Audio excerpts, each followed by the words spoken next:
the suspect behind this attack. Again, this is coming from Israeli media sources. We haven't received any confirmation. However, we have received confirmation from Israeli police that the result, or rather the cause of this blast, is an explosive device on this bus. And this bus was empty and had been from the start of its journey, or had it deposited passengers en route and it was just fortuitous that perhaps nobody was on board at the time?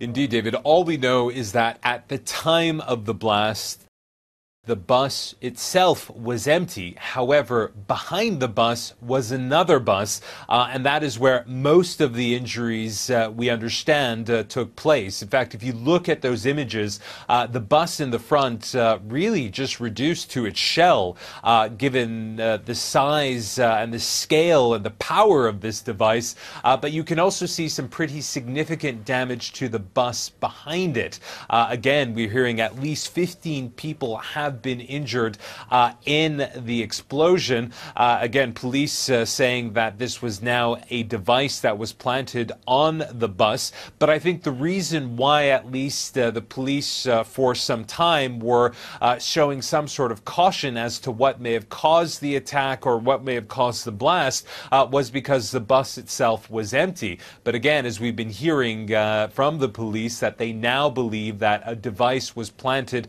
on this bus, which has caused all these injuries. Thank you, MTS Taib in Jerusalem. The death toll from the most powerful earthquake to hit Ecuador in decades has risen to 350, and rescuers are still trying to reach anybody who may be alive under the rubble. Adam Rainey is our correspondent. He travelled to the Ecuadorian capital, Quito. Rescued from the rubble, this woman is barely conscious. Paramedics give oxygen before rushing her to hospital. Moments later, they find this small boy under a collapsed building. Despite their efforts to resuscitate him, he dies on the stretcher with his distraught father beside him. Saturday's earthquake was the deadliest since the 1987 disaster, which killed more than 1,000 people in Ecuador. Emergency workers are using spades to dig through mounds of collapsed concrete, looking for survivors. We give an affectionate hug in solidarity to the families who have lost loved ones. The main priority is to save human lives, but of course there are many other connotations to a tragedy, like the ones we have lived through. A lack of basic services, lack of water, supplies, electricity. We are tending to all this. The country is in a state of emergency. Deliveries of food and water have reached some affected areas, but much more is needed, and quickly. Landslides have also made it difficult. We're here in the Andes in the capital, Quito, and a landslide has blocked a major road between here and the coast, making it difficult for emergency workers to reach people in mountainous areas. Adam Rainey, Al Jazeera, Quito. Take a look at these pictures. This is Brazil, and a lot of people pretty happy, as it looks like the president of the country could well be kicked out of her job. Plus, I'm Barnaby Phillips on the London Underground, where walking up the escalators may become a thing of the past.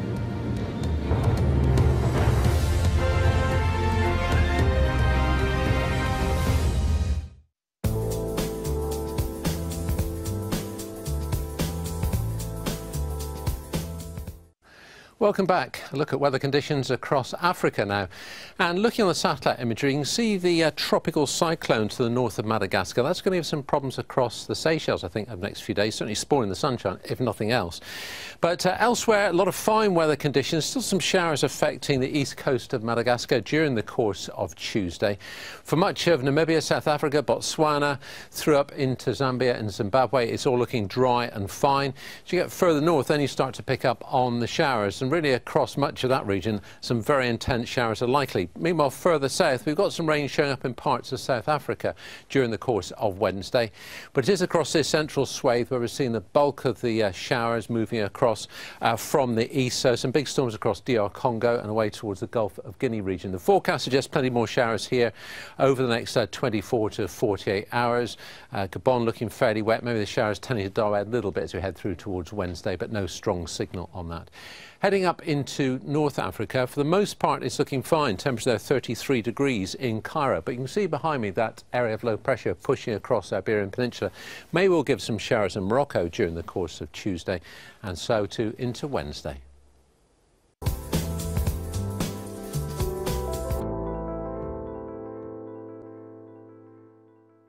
There are 2 billion people who don't have access to basic banking, but that is changing. At Temenos, with the Microsoft Cloud, we can enable a banker to travel to the most remote locations with nothing but a phone and a tablet. Everywhere where there's a phone, you have a bank. Now a person is able to start a business and employ somebody for the first time. The Microsoft Cloud helped us to bring banking to 10 million people in just 2 years. It's transforming our world.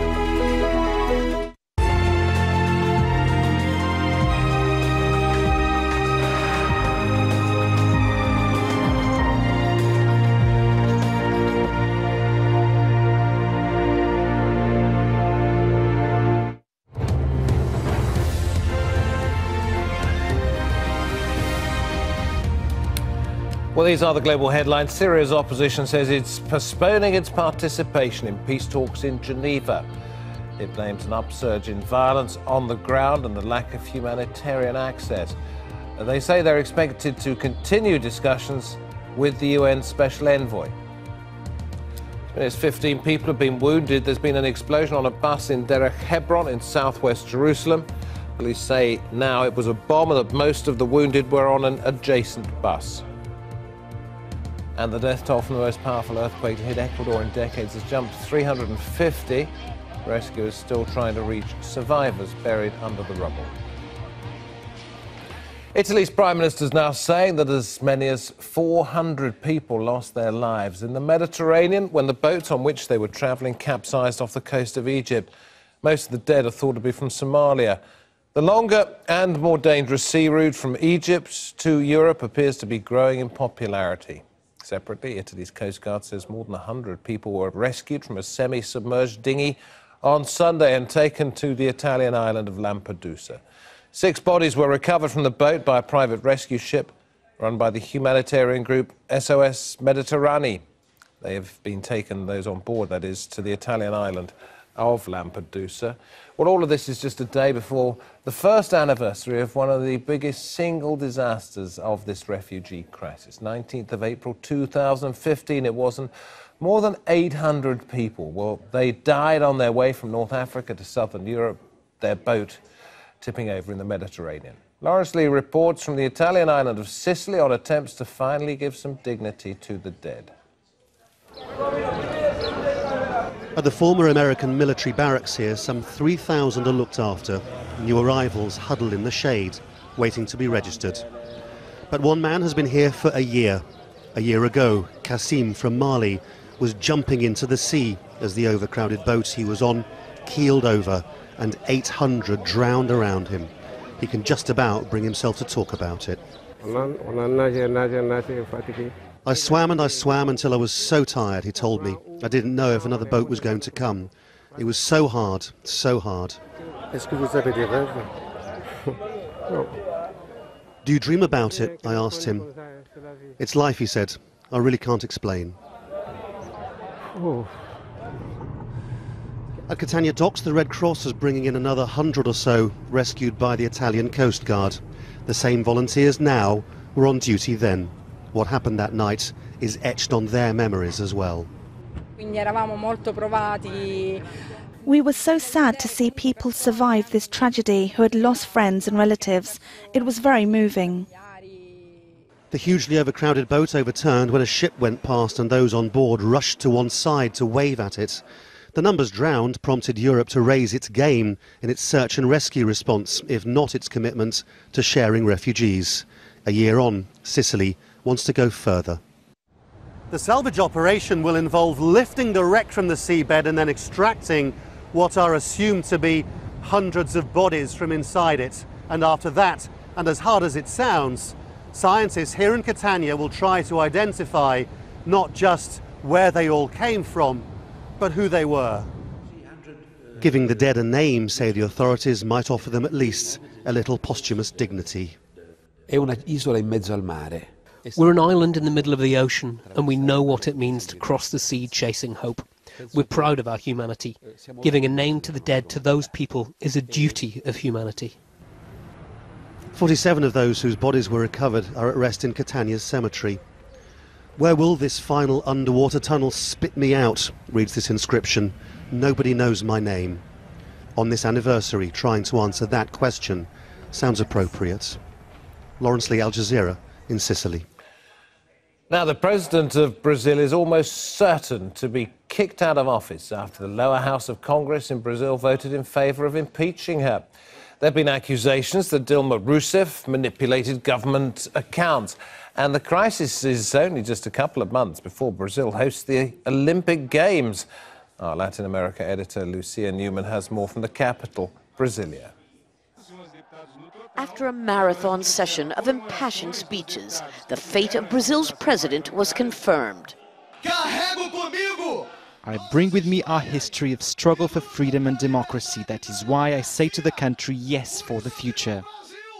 With that, 2/3 of the lower house voted for the president's impeachment. Outside of Brazil's lower house of Congress, every vote for Dilma Rousseff's impeachment was accompanied by cheers in an almost carnival atmosphere. We are very happy because we believe in a better place to live, and with this president here, it's impossible to be here. On the other side of the esplanade, the president's supporters looked on with disbelief, some unable to hold back tears. I am sad, but I'm not surprised given the kind of people that make up our Congress. Brazil's worst economic crisis since the Great Depression, soaring inflation and unemployment, along with the worst corruption scandal in memory, were more responsible for sealing Rousseff's fate than the charges that she had manipulated public accounts.